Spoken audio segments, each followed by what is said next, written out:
और मृदुल लगातार हमारे साथ है। मृदुल भी इसी फ्लाइट से जाने वाले थे वाराणसी। मृदुल, मुझे बताइए एग्जैक्टली हुआ क्या? देखिए श्वेता, सबसे पहले मैं आपको जानकारी देना चाहूंगा। जो मेरी बात हुई है सीआईएसएफ ऑफिशियल से, एक थ्रेट आया बॉम्ब का, जो कि टर्मिनल के ही एक वॉशरूम में था, टिश्यू पेपर पे लिखा हुआ था और उसी के बाद उसमें लिखा था बॉम्ब एट 5:30। उसके तुरंत बाद सबसे पहली फ्लाइट जो है बनारस की उड़ने वाली थी 5 बजे। जैसे ही इस बात की जानकारी लगी, तुरंत ही फ्लाइट में मैसेज किया गया और क्रू मेंबर्स ने कहा कि हम डीप्लेन करेंगे, यानी दूसरे प्लेन में जाएंगे। लेकिन इसके तुरंत बाद ही जब बॉम्ब का थ्रेट की जानकारी आई पायलट के पास, उन्होंने इवैक्यूएट कहा, तब सभी यात्रियों को इवैक्यूएट कराया गया। उसके तुरंत बाद सभी के इवैक्यूएशन के बाद बताया नहीं गया यात्रियों को, फिर सीआईएसएफ की टीम आई, बॉम्ब स्क्वाड आया, डॉग स्क्वाड आया, फायर ब्रिगेड की गाड़ी आई और फिर एक एक करके यात्रियों को बस में रखा गया और फिर उसके बाद जांच पड़ताल की गई। हालांकि अभी सबसे बड़ा अपडेट यही है कि यात्रियों को एक एक करके अब टर्मिनल की ओर ले जाया जा रहा है। 4 बसें हैं, 2 बसें जा चुकी हैं।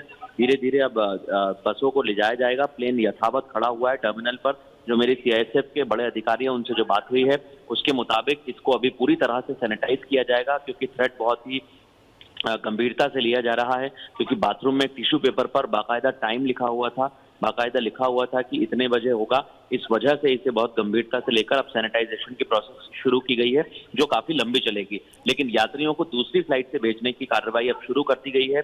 ये इंडिगो के ऑफिशियल्स की तरफ से जानकारी आई है, लेकिन अभी तक ये नहीं बताया गया है कि कितना समय लगेगा, कितना वक्त लगेगा। और यात्रियों को अभी अपना सामान भी एक बार चेक करना होगा। सभी के हैंड बैगेज को लेकर सभी के बोर्डिंग पासेस कलेक्ट किए जा रहे हैं, देखा जा रहा है कि किसका बैग कौन सा है। उन बैग्स की भी जांच की जाएगी, क्योंकि हो सकता है कि उन बैग को लेकर भी गंभीरता से इसलिए सीआईएसएफ जांच कर रहा है क्योंकि थ्रेट आया था। तो सभी यात्रियों को कहा गया कि आपकी एक एक बैग की जांच की जाएगी, चाहे वो हैंड बैगेज हो, चाहे वो आपका लगेज हो, चाहे चेक इन बैग हो। तो सब यात्रियों का बैगेज चेक किया जा रहा है। जो तस्वीरें मैंने पहुंचाई है अपने थोड़ी देर बाद आप टीवी स्क्रीन पर भी देखेंगे, जहां पर फ्रिस्किंग जो है रनवे पर ही शुरू की गई। जो लगेज चेक इन है वो भी रनवे पर ही शुरू किया गया। तो इस प्रक्रिया में लगभग अभी 2 से ढाई 3 घंटे का वक्त और लगेगा श्वेता, जो मेरे पास जानकारी मिल रही है।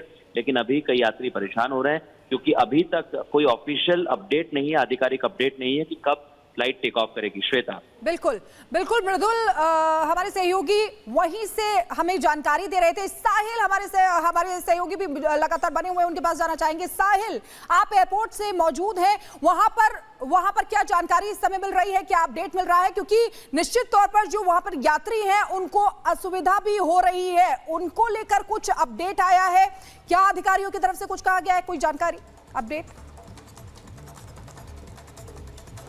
देखिए, इस वक्त हम टर्मिनल 2 पे मौजूद हैं। फिलहाल स्थिति यहाँ पे सामान्य है। अभी सीएसएफ के जो अधिकारी उनसे बातचीत हुई तो उन्होंने यही जानकारी दी, जो पैसेंजर उस फ्लाइट में सवार थे उनको काफ़ी ज़्यादा परेशानी हो रही है, क्योंकि उनमें से कुछ पैसेंजर जो थे वो इमरजेंसी फ्लाइट से जाना चाह रहे थे। लेकिन जैसे कि यहाँ पे बम का जानकारी मिलता है, जिसके बाद ही काफ़ी ज़्यादा अफरा तफरी का माहौल बन जाता है। आज सुबह के समय दिल्ली फायर डिपार्टमेंट से हमारी बातचीत हुई तो उन्होंने यही जानकारी दी कि सुबह 5:30 बजे के आसपास उनको कॉल मिलती है कि एक दिल्ली से वाराणसी जाने वाली फ्लाइट में बॉम्ब है, जिसके बाद दमकल गाड़ियों को मौके पे भेजा जाता है। उसके अलावा यहाँ पे bomb squad, dog squad team को यहाँ पे रवाना किया जाता है और पूरी फ्लाइट की जो सर्चिंग ऑपरेशन है वो शुरू की जाती है। बाकायदा हर पैसेंजर की तलाशी ली गई, जिनके तमाम जो लगेज थे उन तमाम लगेज को बारीकी से देखा गया। लेकिन अभी भी ये माना जा रहा है कि कुछ घंटे और ज़्यादा लग सकते हैं, क्योंकि अभी भी bomb squad, dog squad team अंदर मौजूद है। क्योंकि सीएसएफ सूत्रों की माने तो ये बताया जाता है कि फ्लाइट के टॉयलेट में एक टिश्यू पेपर में ये लिखा होता है कि फ्लाइट में बॉम्ब है, जिसके बाद पूरी फ्लाइट में अफरा तफरी का माहौल बन गया। दिल्ली पुलिस की एयरपोर्ट अथॉरिटी को जानकारी दी गई,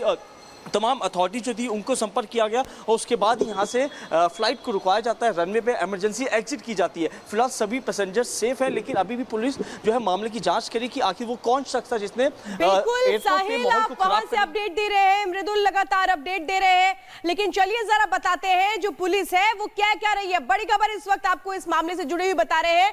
पुलिस का ये कहना है, जिस तरीके से वहां पर टॉयलेट के अंदर टिश्यू पेपर मिला, टिश्यू पेपर में क्या लिखा गया था? बॉम्ब है। बॉम्ब से कितने बजे प्लेन को उड़ा देंगे, उसमें ये टाइमिंग्स लिखे हुए थे, जिसके बाद हड़कंप मचा हुआ है। और इसके बाद सारे पैसेंजर्स को वहां से इमरजेंसी एग्जिट के थ्रू बाहर लाया जाता है। यानी रनवे पर जैसे ही जाती है फ्लाइट, उसके बाद जब ये जानकारी मिलती है कि यहाँ पर जो बेसिक इंफॉर्मेशन आती है शुरुआत में, वो आती है कि फ्लाइट के अंदर बॉम्ब है। जब इस तरह की जानकारी मिलती है तो रनवे पे रोका जाता है फ्लाइट को और उसके बाद जांच शुरू होती है, सैनिटाइज किया जाएगा इस पूरी फ्लाइट को। जो पैसेंजर्स हैं उनको दूसरी फ्लाइट से रवाना किया जाएगा वाराणसी। ये दिल्ली टू वाराणसी की फ्लाइट थी जिसमें बॉम्ब की सूचना के बाद हड़कंप मचता है। पैसेंजर्स को एग्जिट, इमरजेंसी एग्जिट के थ्रू बाहर लाया जाता है।